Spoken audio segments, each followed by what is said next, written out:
का स्वागत है आपका अपना मैथमेटिक्स एकेडमी चैनल पर। आज की इस वीडियो में अपन देखते हैं 7.2 का छठा क्वेश्चन।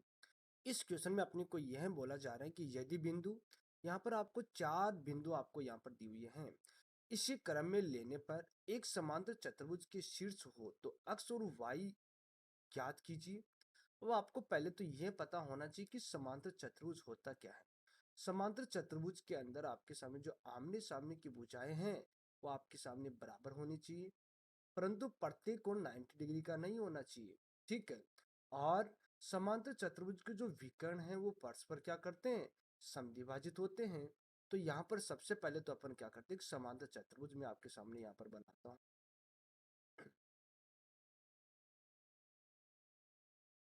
यहाँ पर मैंने आपके सामने एक समांतर चतुर्भुज बनाया। ठीक है, ये मेरे पास में एक समांतर चतुर्भुज है। अब मेरे पास में ये तो मेरे पास में ए बिंदु है, यहाँ पर मैंने नाम दिया बी बिंदु, यहाँ पर मैंने नाम दिया सी, यहाँ पर नाम दूंगा डी। अब ए बिंदु के निर्देशांक मेरे पास में क्या हो जाए, 1,2 तो होगा। और जो बी बिंदु उसके निर्देशांक मेरे पास में होगा 4,y। और जो सी बिंदु उसके निर्देशांक मेरे पास में होगा x, 6। और जो डी बिंदु होगा उसके निर्देशांक मेरे पास में होगा 3,5 तो होगा। अब मैंने क्या किया है कि यहाँ पर आपको x और y का मान निकालना। तो सबसे पहले मैंने क्या किया है कि यहाँ पर जो इसके विकर्ण है ये भी मैं आपके सामने बनाऊंगा। तो यहाँ पर मैंने आपके सामने इसके विकर्ण भी बनाए। ठीक है।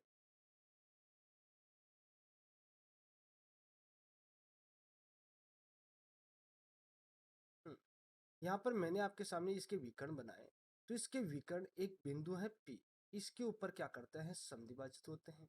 जो P बिंदु है यहाँ पर ये दोनों विकर्ण एक दूसरे को क्या करते हैं, समद्विभाजित करते हैं। तो यहाँ पर कहने का मतलब जो P बिंदु इसके निर्देशांक, ये P बिंदु आपके सामने बीच के मध्य बिंदु P है आपके सामने यहाँ पर।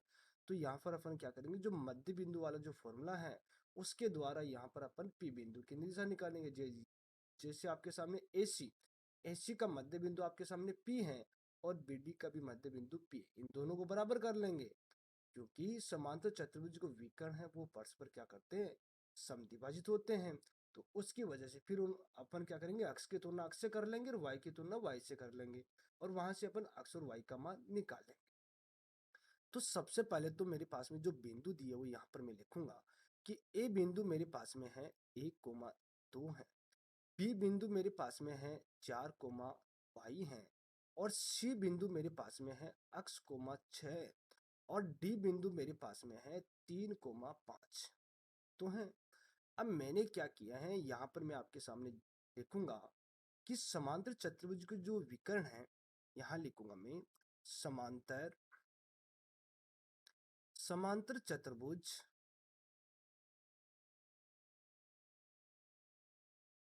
समांतर चतुर्भुज के विकर्ण, समांतर चतुर्भुज की जो विकर्ण परस्पर परस्पर समद्विभाजित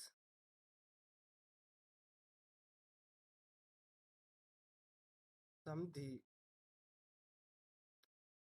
ये समद्विभाजित होते हैं। जो समांतर चतुर्भुज के विकर्ण है वो क्या होते हैं, समद्विभाजित होते हैं फर्श के ऊपर।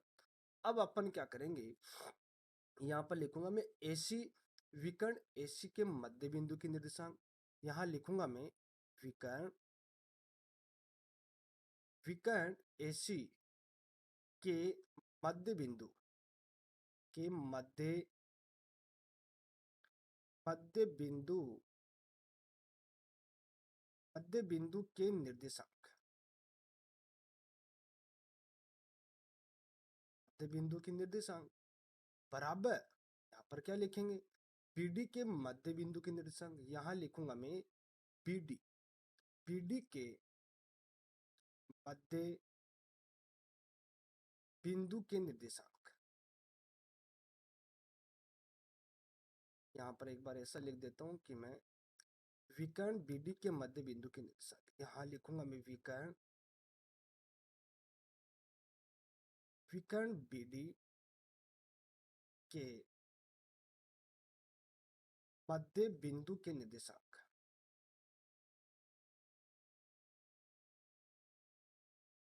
मध्य बिंदु के निर्देशांक।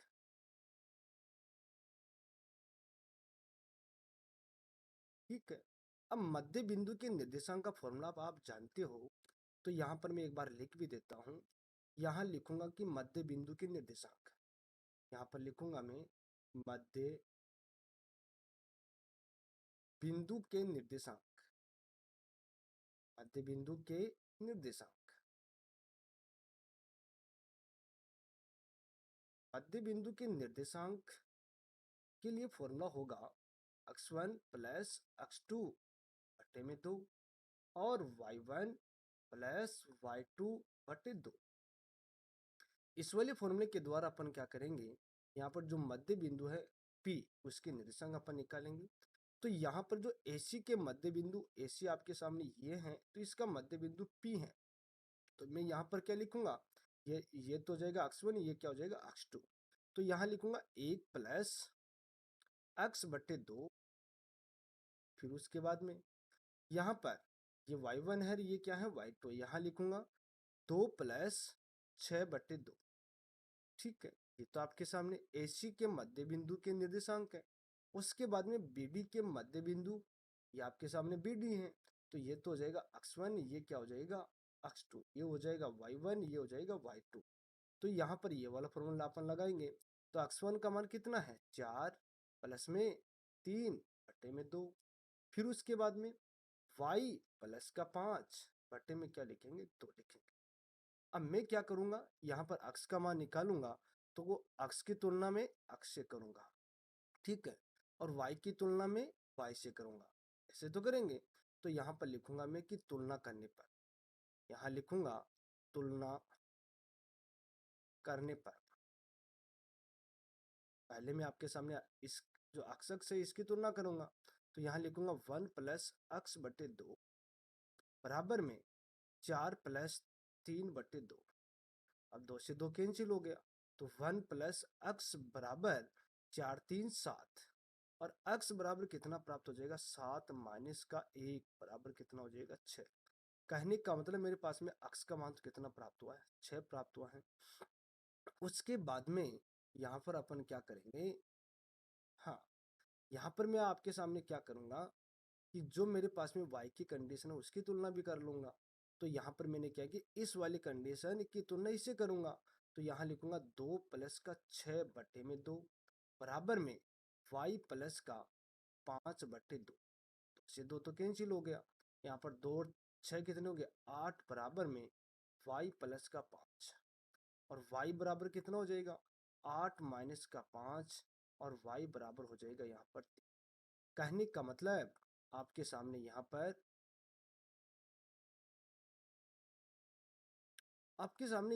x का मान, जो x का मान तो यहाँ पर प्राप्त हुआ है 6, जो x का मान है वो तो यहाँ पर प्राप्त हुआ 6, और y का मान यहाँ पर मेरे पास में प्राप्त हुआ 8 माइनस 5 कितना प्राप्त हुआ है 3 प्राप्त हुआ, और यही इसका क्या हो जाएगा आंसर हो जाएगा। इसी प्रकार से आपके सामने इसका अगला क्वेश्चन है। इस क्वेश्चन में बोला जा रहा है कि बिंदु एक के निर्देशांक ज्ञात कीजिए जहां AB एक वर्त का व्यास है, जहां AB एक वर्त का व्यास है जिसका केंद्र है 2 कोमा माइनस का 3 है, और तथा बी बिंदु के निर्देशांक है 1 कोमा 4 है। तो सबसे पहले मैं आपके सामने क्या करता हूँ, यहाँ पर एक वर्त बनाता हूँ। ठीक है, मैंने आपके सामने यहाँ पर एक वर्त बनाया।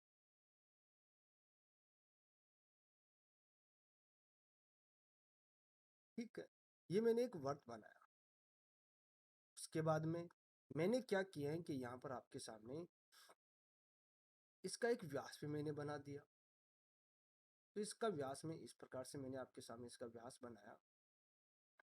ठीक है, ये इसका व्यास हो गया। यहाँ पर तो आपके सामने ए बिंदु है और यहाँ पर आपके सामने है बी बिंदु। जो इसका केंद्र है उसको मैंने पी बिंदु नाम दिया।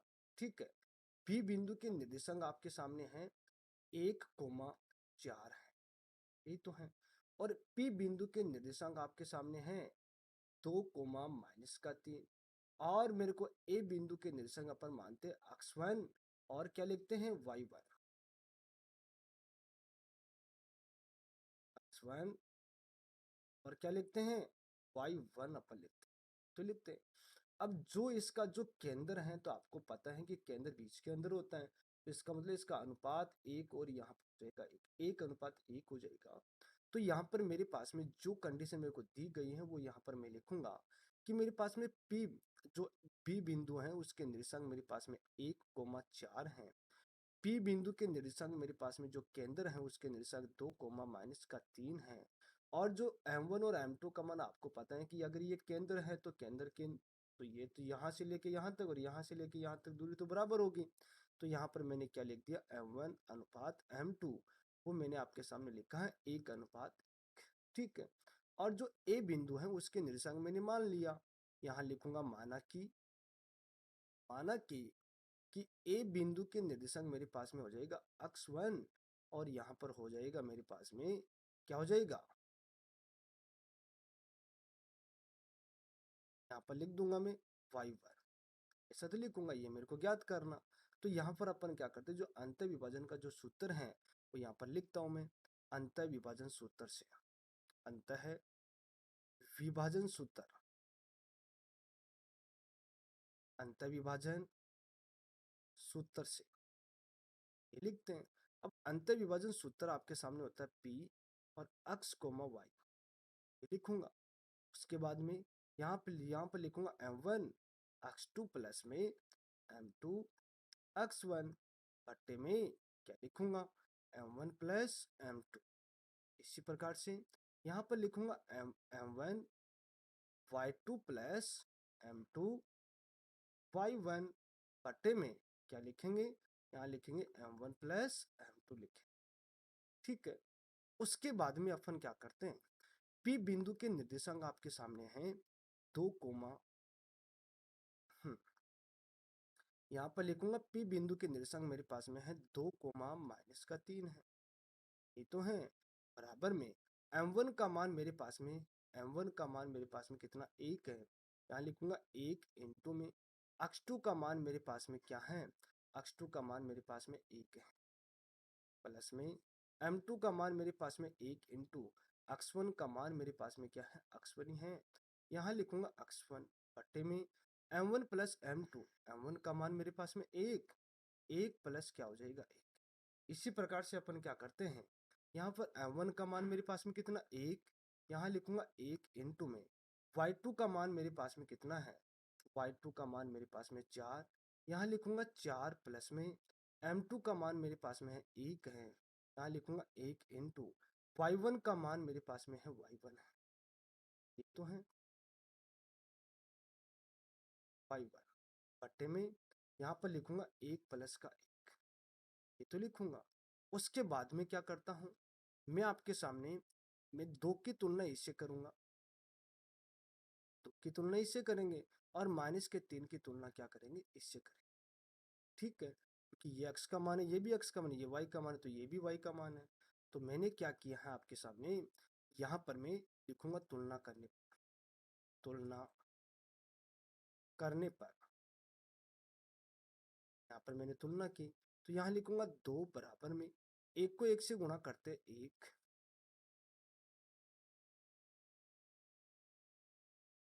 यहाँ लिखूंगा 1 और x1 को अपन 1 से गुणा करते हैं तो प्लस का क्या हो जाएगा x1 बट्टे में 1 और 1 क्या हो जाएगा 2, ठीक है। अब मैंने बट्टे में 1 लगाया, फिर क्या करते हैं, यहाँ पर क्रॉस गुणा करते हैं, ये तो करते हैं। तो यहाँ पर मैं आपके सामने क्या करते हैं, इसको आगे सरल कर लेते हैं।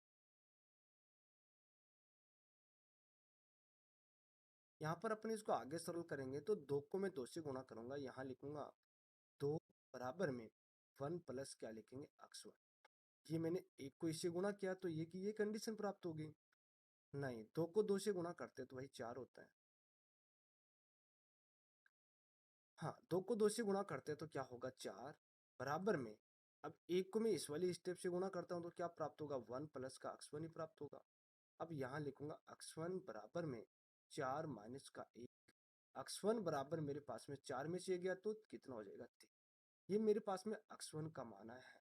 उसके बाद में मेरे को किसका मान निकालना, y2 का मान निकालना है, नहीं y1 का मान निकाल, तो -3 की तुलना इससे करूंगा, तो यहाँ लिखूंगा मैं -3 बराबर में वाली कंडीशन लिखूंगा। तो 4 को मैंने 1 से गुणा किया 4, प्लस में एक y1 को मैंने 1 से गुणा किया y1 बटे में, क्या एक रे कितना हो गया 2, यहाँ लिखूंगा 2। ठीक है, अब यहाँ पर क्रॉस गुणा करते हैं तो क्या प्राप्त होता देखते हैं। 2 को -3 से गुणा करते हैं, -6 बराबर में y प्लस क्या हो जाएगा, नहीं 4 प्लस यहाँ पर लिखेंगे y1, और y1 बराबर यहाँ पर प्राप्त हो, इस 4 का इधर पक्षांतर कर देते हैं तो -4 -4 और -6 माइनस का क्या हो जाएगा 10 हो जाएगा। सही तो होगा। कहने का मतलब जो ए बिंदु की जो निर्देशांक हैं, जो मेरे पास में ए बिंदु की जो निर्देशांक हैं वो मेरे पास में क्या प्राप्त हो जाएगा, यहाँ पर देखता हूं मैं आपके सामने, यहाँ लिखूंगा मैं आपके सामने कि ए बिंदु के निर्देशांक अतः